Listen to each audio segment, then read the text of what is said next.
This is the revelation that I got, that God put me there. I didn't put myself there. And that the invitation to be in the room is what validated me. I didn't need to prove myself once I was in the room, because the invitation is what validates you. Hey everyone, it's Chris here. I just want to welcome you back to the Propel Women Life and Leadership podcast. And I'm here with my co-host Rachel, and we love to have a lot of fun on this podcast. And this particular series of Q&A with me, I'm really enjoying it. You know, we did have this noble goal of doing multiple questions per episode, but it's not happening because I'm both Greek and a woman. And so you're basically going to get one question and off we go. And so I'm just going to answer all of that. But Rachel, we're getting phenomenal feedback. It seems like these episodes are really kind of scratching where people are itching, and I love that. So today I was laughing with you before we jumped on here because you're like, well, Christine, you're going to know a lot about today's episode. And what would that be and why would that be? Yeah, so I'm excited for this. You have a lifetime of experience in our topic today, because we have a plethora of questions about what it's like being a woman in leadership. So yeah, I love that. And, you know, I don't know what it's like not to be one. So that's fantastic. The only capacity which I've been in leadership is as a woman in the way that God made me. So there you go. That's all I know. So ask away. Okay, so I don't know how many different directions we can go from this first question. There's a lot. So we'll see what happens. But I loved this one. I love this. Somebody asked the question, do you show up differently in a space when you are the only woman in the room? How do you handle space like that? Yeah, and a great question. And again, you are asking 57-year-old Christine that's been the only woman in those spaces, in those rooms for 35 years. So the answer is today, no. What you see is what you get. And I've been walking in those rooms for a really long time. And hopefully, I pray by the grace of God, have helped to be a part of someone that has helped to make those rooms less where I'm the only woman, and invited many more women into those rooms. And definitely I've spent the last 20 years of my life with great intentionality, creating pipelines and pathways for women to make sure that they're in those rooms as well. But, you know, when I first started in my 20s, when I was literally back in the 1990s, there were no women in the rooms that I was in. And I was in denominational leadership rooms with, you know, state executive meetings, national executive meetings. I was always and forever the only woman. I mean, that's like in most of the conferences, especially pastors and leaders conferences, I was the only woman, and still in many places and in many countries around the world, absolutely, am still the only woman. So, you know, it definitely, if I tried to be anyone else this long, I would be exhausted and I would have quit. You know, you can't put on a mask for 35 years. Like, it's not like that's going to happen. So I had to work out really early on. And this is the revelation that I got, that God put me there. I didn't put myself there. And that the invitation to be in the room is what validated me. I didn't need to prove myself once I was in the room, because the invitation is what validates you. Therefore, when I'm in the room, I had to know why God had me in there and what my assignment was, so that I can fulfill my God assignment. And I think because I made that adjustment, I've been able to stay in a whole lot of rooms for over 3 decades, because I don't really think about me when I'm in those rooms anymore. I think about what God has me to do. So if someone has a problem with a woman being in those rooms, it's their problem. It used to affect me, of course, when I was younger, a little bit more. It doesn't affect me at all nowadays. You know, I probably don't even notice. And so, which would probably frustrate them even more, because I'm just going to do the thing that God's called me to do. And part of that comes with age, part of that comes with experience, part of that comes just with credibility of being around, you know, and having achieved what I've achieved. So a lot of that, yes, does that give you more weight when you walk in those rooms? Well, of course. And some of that I didn't have that weight, and it wasn't a gender issue. It's just I hadn't done enough yet to earn the right to kind of come in like I own the room. Yeah. And some young women need to remember that. It's like, it's not just always gender. Sometimes it's just experience. Like, like sometimes you got to be in a room and shut up and just earn your stripes to be able to say something, and you're like in there. Yeah. And I'm often in rooms that, that are bigger than me. So I'm like, okay, I'm the dumbest person in this room. So Christine, don't say anything lest anyone realize how dumb you are. So God has you here, Christine, so you can learn. And, a lot of the stuff I do with A21 and some of the UN meetings that I'm in and whatever, I'm like, I'm not joking. I am literally the least educated and dumbest person in that room. So I'm not going to say anything until I have something to say, So I think sometimes we've got to be really careful that goes, well, I'm going to go in there and show them. Know why God has you in the room. Sometimes God has you in the room to learn. And sometimes God has you in the room to give you a glimpse of where you're going. And sometimes God has you in the room because you need to flip some tables in the room. But if all you're doing is that, and all you're doing is proving stuff in the room, then I'd have to question whether you're really supposed to be in that room. And so I'm here for what God wants me to do. I'm not here, for what I'm going to do. So it is definitely, I had to learn. And of course, there's a lot of trial and error because I just didn't have. There weren't that many women older than me. I'm certainly at the top end now. And certainly with Propel Ecclesia and what we're doing with Propel, Tara Beth Leach and myself, there's a whole bunch of us and a whole bunch of leaders from around the world that are saying, we want to make it easier for younger women.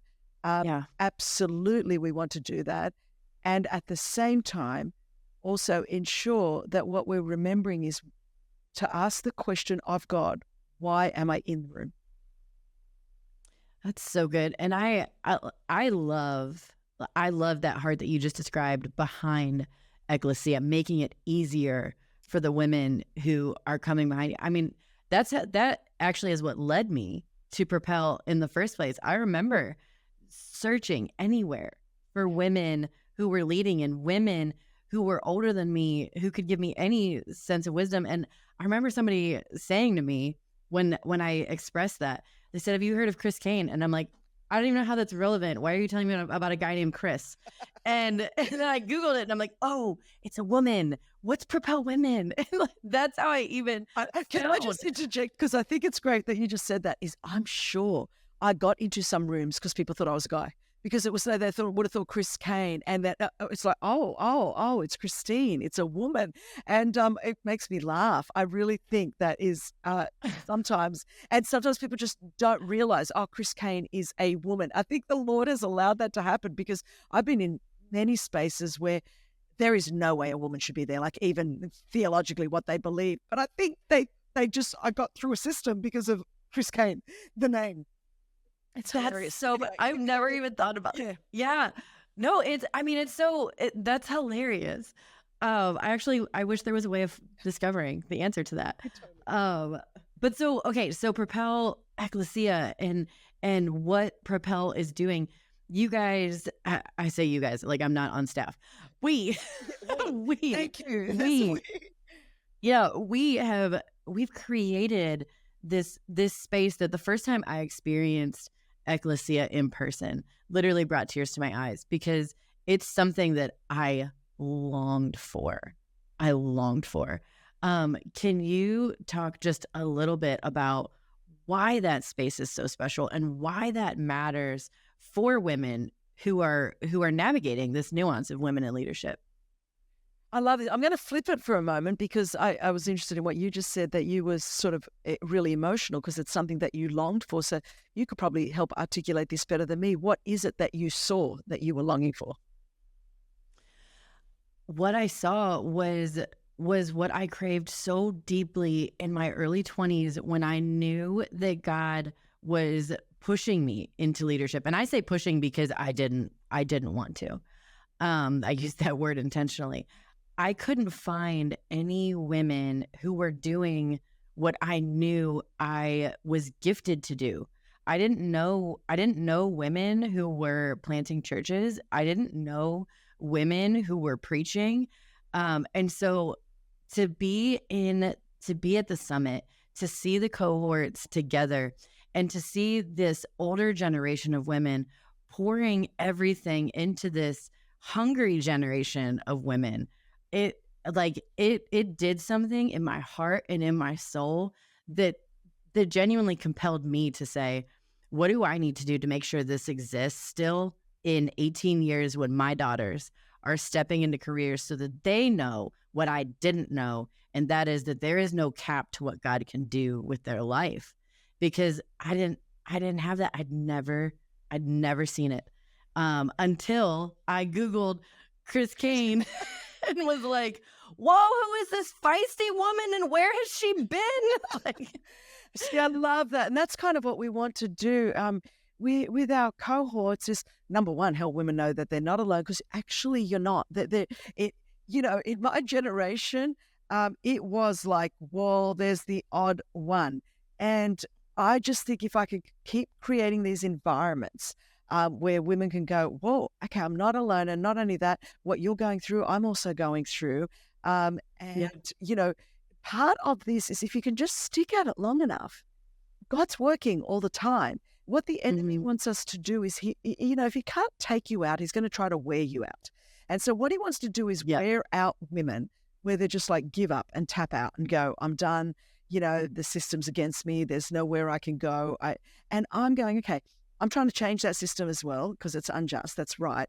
But it's not going to change overnight. So if I could keep you going until it does change, or until you just get strong enough where really it doesn't matter because you and the Holy Spirit are sort of orbiting outside of that anyway. That's kind of what I want to do with Propel. And I think that's what we're achieving. And we're seeing multiple generations. So I love women that, are in it and they're 60 thinking, have I wasted my whole life? Suddenly discovering, oh no, this last third can be better than the first 2/3. And then watching, younger women kind of go, okay, wow, God really is able to do exceedingly abundantly above and beyond anything I could ever ask or think. And we've got women across the whole breadth of, just Orthodox Christianity. Like, I love it, from every stream of the church, and just kind of like where they feel like, what can women do in ministry? What can't women do in ministry? And we're just all there to cheer each other on, going, look, wherever you land, that's great. Now let's help you fulfill what God has called you to do and be who God's called you to be. So I think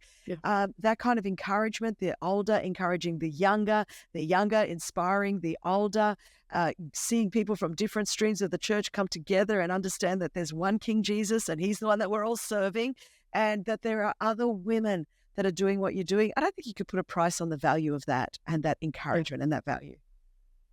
I agree. We are actually doing so good. We've hit 2 questions and we're only at 12 minutes. Come on. So we're doing so great. Listen, as we're wrapping up, what bit of encouragement do you want to offer to the women in leadership who is listening to this right now? Yeah, I just want to encourage all women in whatever sphere of life you are, where you're leading, to just, number one, don't give up. I want you to know that, God called us and God placed us where we are for a purpose, for his purpose ultimately, and for his glory. And, find your people and there are more of us. We are better together. I'm a great believer in all of that. And, we all need varying levels of encouragement, but everybody needs encouragement. I need encouragement. This is why I don't do it alone. Everything I always start in teams and with lots of us, because I'm like, heck, I love doing this with everyone. It keeps me going. It fuels me. It sustains me. Perhaps if you're just at a crossroads in your journey, maybe Propel Ecclesia would be a great fit for you, and you can check that out online. But get involved. And even in Propel, we can help connect you to people. If you're a professional woman, a corporate woman, someone that's involved in an entrepreneur in any capacity, we've got women. We can help you find your people in that whole world, if that's going to help you. We've got resources we can point you to and direct you to. But just, I think you don't have to do it alone. That's what I'm here to tell you. You don't have to do it alone. Yes. So we have barely scratched the surface of women in leadership, but what we've gotten to is gold. Ladies, I hope that what you hear Chris saying today is your invitation, is your validation. You do not have to prove anything, and you definitely don't have to do anything alone. That is why we exist as Propel Women. And that's why the Life and Leadership Podcast is here, is to encourage you so that you know you don't have to do it alone. And so, listen, we appreciate you. Thank you so much for joining us. And there's still one more Q&A coming up next week. And listen, we got to 2 questions today. Maybe we'll get to 3 next week. I don't know. You'll have to join us next week to find out. Thank you so much for joining us today. Make sure to subscribe to this channel to get notified every time a new video is posted. We are so glad that you're here and look forward to seeing you next week. God bless you.